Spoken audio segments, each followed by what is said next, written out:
Hi viewers, welcome to Shalivahana properties. ఈరోజు మీకు ఒక చక్కటి 3BHK చూపెట్టబోతున్నాను అనమాట. అండి ఇది మనకి అల్కాపూర్ పక్కన ఎక్నాంపూర్ చౌరస్తా దగ్గర ఉందన్నమాట. ఇది మంచి ప్రైమ్ లొకేషను. మనకి మ్యాక్సిమం 2-3 ఇయర్స్ కావాలని చాలా వరకు క్లయింట్స్ అడిగారు. సో ఇది హాల్ అండి. హాల్ నుంచి టోటల్గా చాలా నీట్గా చేయించుకున్నారండి. 2-3 ఇయర్స్ అంటే మీకు తెలిసి ఉండొచ్చు. మోడలర్ కిచెన్ కానీ చాలా నీట్గా ఉందన్నమాట. మీరు ₹1 పని లేదనమాట. నా ఛానల్ కానీ మీరు ఫస్ట్ టైం చూస్తే డెఫినెట్గా మీరు సబ్స్క్రైబ్ చేసుకోండి, లైక్ చేయండి, షేర్ చేయండి. తర్వాత ఇది వచ్చి మనకి కామన్ వాష్రూమ్ వస్తుందన్నమాట అండి. ఇది సో మనకి 3BHKలో మనకి 2BHKలో మనకి 2 అటాచ్డ్ వచ్చాయి, ఒకటి కామన్ వచ్చిందనమాట. ఇది డైనింగ్ సెక్షన్ అనమాట. ఇది సో దీంట్లో మనకి బాల్కనీ ఒక బెడ్రూమ్లో వచ్చిందనమాట. ఇది 3rd బెడ్రూమ్ అనమాట. ఇది సో దీనికి మనకి కామన్ ఒకటి చూపెట్టాను స్టార్టింగ్లో మీకు. సో ఇది వచ్చి మనకి మాస్టర్ బెడ్రూమ్లో అటాచ్డ్ వస్తుంది. మంచి వాస్తు ప్రకారంగానే ఉందండి.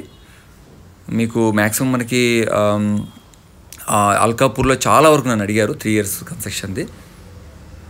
సో ఈ ఒక బాల్కనీ వస్తుంది మనకి, రోడ్ సైడ్ వస్తుందన్నమాట. కార్ పార్కింగ్ అన్నీ ఉన్నాయి, పవర్ బ్యాకప్. నేను టోటల్ డీటెయిల్స్ కింద డిస్క్రిప్షన్లో ఇస్తానండి, ప్లీజ్ చెక్ చేయండి. ఎనీ డౌట్స్ ఉంటే నాకు వాట్సాప్లో చాట్ చేయండి. ఇలాంటి మరిన్ని మీ వర్క్ రీచ్ అవ్వాలంటే డెఫినెట్గా మీరు బెల్ క్లిక్ చేయండి. Thanks for watching.